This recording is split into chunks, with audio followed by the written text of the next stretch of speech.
Hi అండి. Hello అందరికీ. Welcome back to Rushitha vlogs and comedy. ఎలా ఉన్నారు? బాగున్నారా? నేను కూడా బాగున్నాను. ఇవాల్టి వీడియో రథసప్తమి పూజ నేను ఎలా చేసుకున్నానో వీడియో అనమాట. ఏం చేశాను, ఎలా చేసుకున్నాను అనేది. సో వీడియోలోకి అయితే వెళ్ళిపోదాము. ఇంకా మార్నింగ్ ఇంట్లో ఊడవటం తుడవటం అన్నీ అయిపోయిన తర్వాత స్నానం చేసి వచ్చి ఫస్ట్ అయితే పాలే పెట్టేసాను అనమాట గ్యాస్ మీద. గ్యాస్ కూడా ఇలా శుభ్రంగా క్లీన్ చేసుకొని ఇలా ముగ్గు పెట్టి పసుపు కుంకుమ అయితే పెట్టుకోవాలి పండగలప్పుడు ఖచ్చితంగా. ఇంకా ఫ్రైడే కూడా నేను ఇలానే చేస్తూ ఉంటాను అనమాట. సో చాలా మంచిది కదా, ఇలా చేసుకుంటూ ఉండాలి. నీట్గా పెట్టుకోవాలి ఎప్పుడు గ్యాస్ స్టవ్. సో ఇది అయిపోయిన తర్వాత ఇంకా పాలు పొంగాయండి మంచిగానే. ఇలా పొంగాలి. కొంతమంది అంటే పొంగనివ్వరు, కానీ గ్యాస్ మీద ఇలా పొంగి పడితేనే మంచిది అంటారు కదా. సో అలా పొంగాయి అన్నమాట. ఇంకా తర్వాత వచ్చేసి పరమాన్నం అయితే ఇంకా కంప్లీట్ వచ్చిందండి.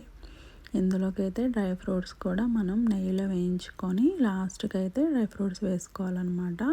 సో ఆల్మోస్ట్ వచ్చింది.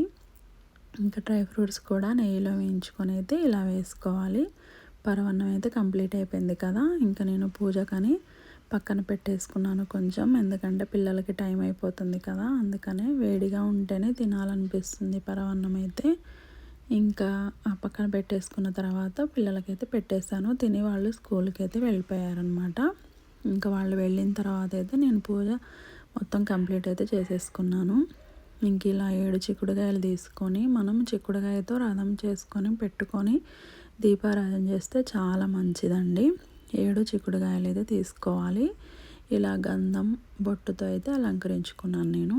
చూడండి ఇలా చేసుకోవాలన్నమాట. ఇంకా తర్వాత వచ్చేసి ఒక ప్లేట్ తీసుకొని ప్లేట్లో జిల్లేడాకులు ఉంటాయి కదా, అవి కూడా 7 జిల్లేడాకులు తీసుకొని ఇలా అయితే ఆకులు డెకరేషన్గా ఇట్లా చుట్టూ పెట్టేసుకోవాలి. చుట్టూ పెట్టేసిన తర్వాత మిడిల్లో అయితే మనం దీపారాధన చేసుకోవాలన్నమాట. అవి కూడా గోధుమలు వేయాలి మధ్యలో. ఇలా చేస్తే చాలా మంచిదండి, సూర్యదేవునికి ఇష్టము కూడా. ఇంకా ఇలా చేస్తే మనకి మనసుకు కూడా ప్రశాంతంగా అనిపిస్తుంది అనమాట. సో నేనైతే ఇలా చేసుకున్నాను పూజ. ఇంక ఇదంతా ఇలా సెట్ చేసుకున్న తర్వాత ఆకులకు కూడా మనం గంధం బొట్టు ఇంకా పూలు కూడా పెట్టి అలంకరించుకోవాలి. మనం పూజ ఎలా చేసుకుంటాం గంధం పూలు అవన్నీ పెట్టేసుకొని అట్లనే దీనికి కూడా అలంకరణ చేయాలన్నమాట.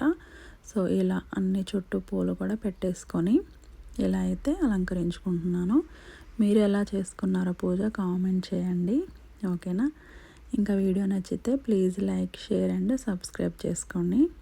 ఇంక ఇలా అంతా కంప్లీట్ అయిపోయిన తర్వాత బయట అయితే సూర్యకిరణాలు పడే దగ్గర అయితే పెట్టుకున్నాను అనమాట. చూడండి ఇలా. ఇంకొకటి నెయ్యితోనే చేస్తే మంచిదండి దీపారాధన. ఇంట్లో కూడా బయట కూడా నెయ్యితోనే చేసుకోవాలి మనం ఈరోజైతే. సో నేనైతే ఇలా ప్రిపేర్ చేసుకొని పక్కన పెట్టేసుకున్నాను. ఇంట్లో అయితే పూజ ఇలా చేసుకున్నాను అనమాట. సో ఇంట్లో పూజ అయిపోయిన తర్వాత బయట అయితే పూజ చేసుకున్నాను. ఇక్కడ సూర్యకిరణాలు పడతాయి కాబట్టి సూర్యుని ఎదురుగా ఇలా పెట్టుకున్నానండి నేను.